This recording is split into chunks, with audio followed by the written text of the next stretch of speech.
Les amis, on continue d'évoquer cette Coupe du Monde des clubs sur la chaîne. Alors on va évoquer les matchs qui ont eu lieu hier, que ce soit dans la journée ou même dans la nuit. J'ai essayé de regarder des résumés, mais j'ai aussi regardé le Bayern Munich Auckland City. Ensuite, je me suis tapé le résumé du PSG Atlético puisque je pouvais pas le regarder.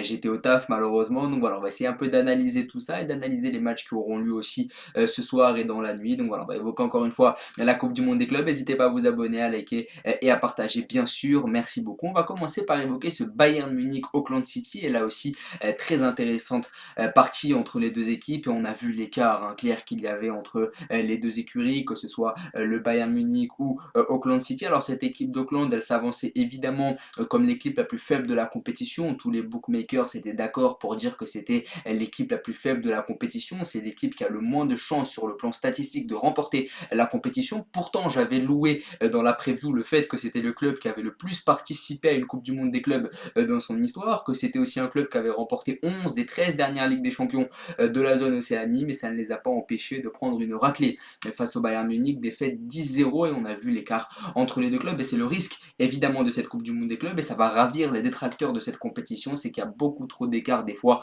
entre les équipes de différents continents et ce Bayern Munich qui s'est régalé. Alors moi personnellement je suis content que le Bayern en ait mis 10 tout simplement parce qu'on a eu affaire à des hommes de Vincent Kompany qui ont été sérieux et qui ont respecté l'adversaire du début à la fin. On aurait pu voir des Bavarois un peu plus arrogants sur la fin de la rencontre, jouer à la baballe, etc. Mais pas du tout. On a vraiment vu des Allemands qui étaient là pour l'emporter, pour respecter l'adversaire, pour essayer de marquer avec le plus d'écart possible. Évidemment, il emportait finalement 10-0 et de toute façon, le goal average, c'est quelque chose d'assez important pour cette victoire. Alors, Jamal Musiala, qui était blessé depuis quelques semaines, est rentré sur la fin de match et a inscrit un triplé, ce qui va permettre au jeune international allemand de repartir avec pas mal de confiance. Thomas Müller qui dispute sa dernière compétition officielle sous les couleurs du Bayern Munich a également marqué. Donc on a eu vraiment une machine collective qui s'est mise en route assez rapidement. Le Bayern menait 6-0 déjà à la mi-temps avant de l'emporter 4-0 donc sur la deuxième. Donc un Bayern qui n'a jamais vraiment levé le pied. Il y a également eu le premier but de Sacha Boey sous les couleurs du Bayern Munich. Voilà qui va permettre aux hommes de Vincent Kompany de se mettre dans le sens de la marche face à une équipe d'Auckland qui s'est montrée évidemment très faible, beaucoup trop faible. Manuel Neuer n'a pas du tout inquiété. Je crois que la première frappe cadrée, elle intervient dans le dernier quart d'heure du match. Donc on voit que cette équipe, elle a été malmenée finalement.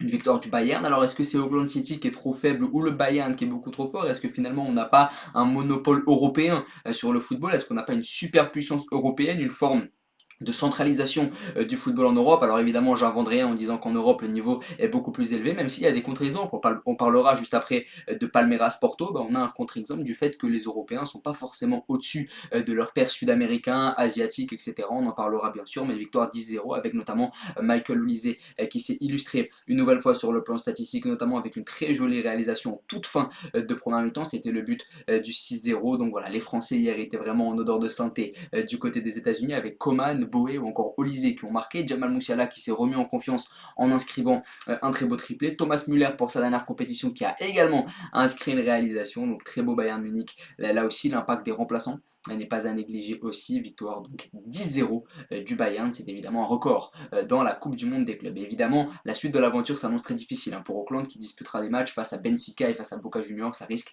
d'être évidemment compliqué pour les Néo-Zélandais. Peut-être que le Bayern va faire tourner un peu plus maintenant sur la suite de la compétition. J'ai hâte de voir ce que ça va donner. Mais beaucoup ont critiqué le fait que Vincent Kompany n'ait pas fait tourner dès ce match-là.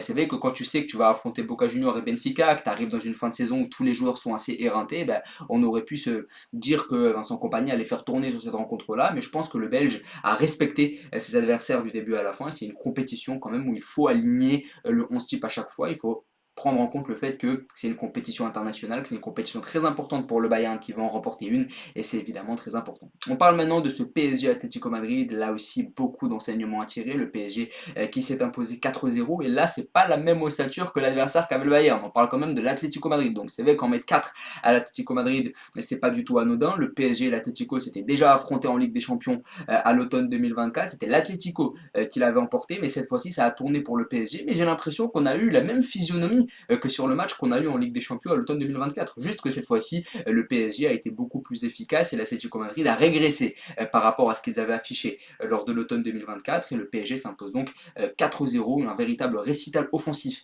des hommes de Luis Enrique qui sont Tout simplement sur la continuité de ce qu'ils ont montré en Ligue des Champions. J'ai envie de dire, le sacre en Ligue des Champions, il a eu lieu il y a 2 semaines. Donc on est simplement sur une équipe qui est encore plus rodée, qui monte encore plus en termes de régime, avec des joueurs qui sont partis aussi faire des trêves internationales un peu partout dans le monde entier. Donc il y a eu aussi une gestion des organismes de la part de Luis Enrique qui a mis l'équipe titulaire, mis à part Dembélé qui était un peu trop juste pour débuter ce match-là, et bien le 11 titulaire était présent, c'est Gonzalo Ramos qui a pris sa place et on a vu cette équipe du PSG très efficace une nouvelle fois. Et moi, ce qui m'impressionne, et je le dirai jamais assez, c'est cette capacité qu'a le Paris Saint-Germain à aborder les phases de contre-attaque. On le voit sur le but de Vitinha qui intervient juste avant la mi-temps, 5 secondes avant, 10 secondes avant, la balle elle est dans la surface et c'est Griezmann qui a une occasion. Et derrière, le contre fait que Vitinha se retrouve quasiment dans la surface de réparation adverse, alors que 10 secondes avant, la balle elle était dans la surface parisienne. Donc on voit qu'il y a cette capacité aussi à prendre l'adversaire en contre, à aussi jouer dans ce jeu de position qui est super intéressant, cette relance à 3 où Mendes vient vraiment se réaxer pour créer une forme de surnombre sur la relance. Quand Vitinha et Joao Neves sont tous les deux très bas, Fabien Ruiz va monter d'un cran pour venir apporter de la densité sur l'aile gauche. C'est vraiment super intéressant tactiquement ce que nous propose Luis Enrique, avec aussi ces phases de combinaison entre Hakimi et Désiré Doué, où Doué va intégrer l'axe pour laisser la largeur et la profondeur à Achraf Hakimi, c'est vraiment super intéressant. Et puis l'impact des remplaçants avec Ibrahim Baye qui est passeur pour Seny Mayulu sur le troisième but, et puis aussi cette équipe très solidaire avec Vitinha qui va donner le penalty à Kanguinli qui avait besoin de confiance. Une victoire 4-0 et une équipe de l'Atlético qui me semble être en perte de vitesse. C'est vrai que c'est une équipe qui a fini sa saison en dents de scie en Liga, qui a été éliminée assez prématurément en Ligue des Champions dès les huitièmes de finale par le Real Madrid, et j'ai l'impression qu'il y a une fin de cycle quand même du côté de l'Atlético. On sent que c'est plus le Griezmann d'antan, on sent que Julian Alvarez qui réalise sa première saison, et bien il est un peu perdu dans ce collectif assez moribond. Il y a Koké aussi, je savais même pas que Koké joue encore à l'Atlético Madrid pour être tout à fait honnête, donc c'est vrai qu'il y a des joueurs qui sont là depuis trop longtemps avec un entraîneur dont la méthode est peut-être usée et peut-être qu'il faudrait penser à chercher d'autres solutions pour l'Atlético Madrid, parce que là Simeone ça commence à faire très longtemps quand même qu'il officie sur le banc de l'Atlético Madrid, même si je pense que l'Atlético peut se qualifier, hein. Il y a Botafogo et les Seattle Sounders je crois dans la poule, donc l'Atlético a largement les moyens de se qualifier, même si attention Botafogo ne sera pas à sous-estimer. Transition toute faite, il y avait aussi deux matchs dans la nuit, il y avait Palmeiras Porto 0-0 et puis Botafogo Seattle Sounders, victoire 2-1 des Brésiliens, le club qui est la propriété de John Textor, le propriétaire de l'Olympique Lyonnais. On va d'abord parler de ce Palmeiras Porto et c'est super intéressant ce match-là parce que même si on a vu un 0-0, et ben on a vu que les clubs européens n'avaient pas forcément le monopole du football. J'en parlais tout à l'heure sur le match Bayern-Auckland, et bien cette équipe de Palmeiras, elle a largement fait opposition au FC Porto, elle a largement fait figure sur ce match-là. Palmeiras aurait même pu gagner ce match. Alors du côté de Palmeiras, on retrouve Estevao qui est le jeune crack brésilien qui va d'ailleurs rejoindre Chelsea cet été il me semble, qui est international brésilien, qui a joué titulaire lors de la trêve internationale, lors du match face à l'Équateur, où l'Équateur et le Brésil se sont neutralisés 0-0. Il était titulaire aux côtés de Vinicius Estevao, donc c'est le nouveau gros crack du football brésilien, une équipe de Palmeiras qui a remporté la Copa Libertadores en 2020, en 2021, ils ont aussi remporté le championnat du Brésil en 2022 et 2023, donc c'est une équipe qui pèse, que ce soit sur le plan national, mais aussi sur le plan sud-américain, donc une équipe très intéressante là aussi. Il y a également Vitor Roque, qui est le numéro 9 aussi de cette équipe, qui évoluait avant du côté du FC Barcelone, qui a aussi été prêté au Betis, qui a eu des difficultés quand même à s'imposer au Barça, et puis cette équipe de Palmeiras qui fait donc 0-0 face à un FC Porto qui a vécu une saison très difficile, saison vierge pour les coéquipiers de Rodrigo Mora. D'ailleurs, Rodrigo Mora a été titulaire hier, le jeune joueur de 17 ans qui aurait dû faire l'Euro U21 avec le Portugal. J'aurais bien aimé le voir associé à son ami Coenda qui évolue du côté du Sporting, qui ira d'ailleurs à Chelsea. Je digresse beaucoup, mais parce que je suis passionné évidemment. Mais vous savez que Rodrigo Mora, il joue aussi sur ce front offensif de Porto, très jeune joueur, aux côtés de Samu, international espagnol. Donc il y a quand même des jeunes joueurs dans cet effectif du FC Porto qui sont de qualité, mais la saison elle a été difficile pour les Portugais avec cette troisième place dans le championnat portugais, ce qui fait que Porto jouera la Ligue Europa la saison prochaine. Ils ont laissé les clubs lisboètes leur passer devant, donc cette équipe de Porto a vécu une saison assez difficile pour ce qui symbolisait un peu l'après Conceição. Il y a Fabio Vieira aussi qui était à Arsenal avant, qui est revenu à Porto, ça avait été compliqué pour lui du côté de Londres, qui porte le numéro 10, et puis surtout Porto a enregistré l'arrivée de Gabri Veiga qui était au Celta Vigo il y a quelques années, qui était parti en Arabie Saoudite à Al Ahly, qui avait suscité pas mal de polémique parce que beaucoup se demandaient comment est-ce qu'un jeune joueur pouvait partir en Arabie Saoudite aussitôt. Finalement, il revient en Europe. Je pense qu'il a un peu la perspective de la Coupe du Monde 2026, même s'il y a beaucoup de concurrence du côté de la sélection espagnole. Donc on a une équipe de qualité, pas mal de jeunesse du côté de Porto, mais hier une équipe assez décevante parce que tu es quand même neutralisé par Palmeiras. Alors oui, il faut avoir du respect pour Palmeiras, mais tu restes quand même un club européen de premier plan. Le FC Porto, c'est quand même un club européen qui va souvent loin en Ligue des Champions. D'ailleurs, c'est pour ça qu'ils sont dans cette Coupe du Monde des clubs, et c'est assez décevant de ne pas les avoir vus l'emporter hier, même si je continue à penser que c'est un club qui va assez mal tout de même, parce que derrière, il y a quand même pas mal de failles. Marcano, qui a 37 ans par exemple, est encore dans la défense centrale. Diogo Costa, ton gardien, n'est pas là. Donc voilà, il y a pas mal de complications aussi au niveau défensif, je trouve, et on peut aussi parler de ce Botafogo Seattle Sounders avec cette victoire de Botafogo 2-1. Botafogo m'a paru être au-dessus quand même du résumé que j'ai vu sur l'ensemble de la partie. Les Seattle Sounders qui ont remporté la Ligue des Champions de la CONCACAF, c'était en 2022, c'est pour ça qu'ils sont là. Il y a pas mal de bons petits joueurs quand même du côté de Seattle, même si c'est pas un club qui va chercher les stars comme peuvent le faire les clubs de Los Angeles, comme peut le faire l'Inter Miami par exemple, mais ça reste une structure collective assez forte.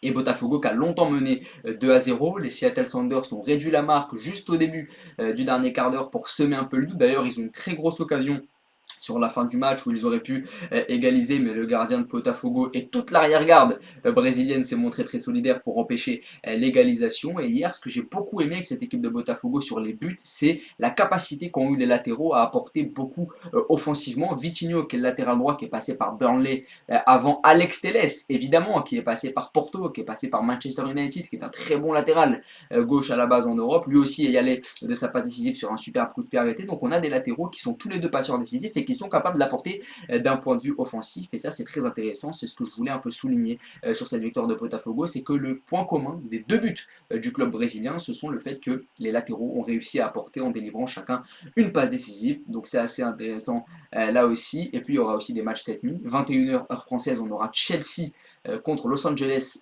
Galaxy. Los Angeles Galaxy où il y a Olivier Giroud, il y a Hugo Lloris, il y a également Denis Bouanga, l'international gabonais, et on aura également cette nuit Flamengo contre l'Espérance de Tunis. Évidemment, on sera derrière l'Espérance pour ce match-là en tant que Tunisien. Et puis on aura aussi un autre match, mais j'ai oublié lequel c'était, je suis désolé, dans la nuit, donc ça va être assez intéressant. Je vais aller me renseigner justement. Mais voilà, on a aussi pas mal de matchs en perspective là aussi. On suit la Coupe du Monde des clubs évidemment ensemble. Je vais essayer de faire pas mal de vidéos. N'hésitez pas en tout cas à vous abonner, à liker, à partager, à me donner votre favori de la compétition. On se revoit évidemment sûrement demain pour un nouveau débrief.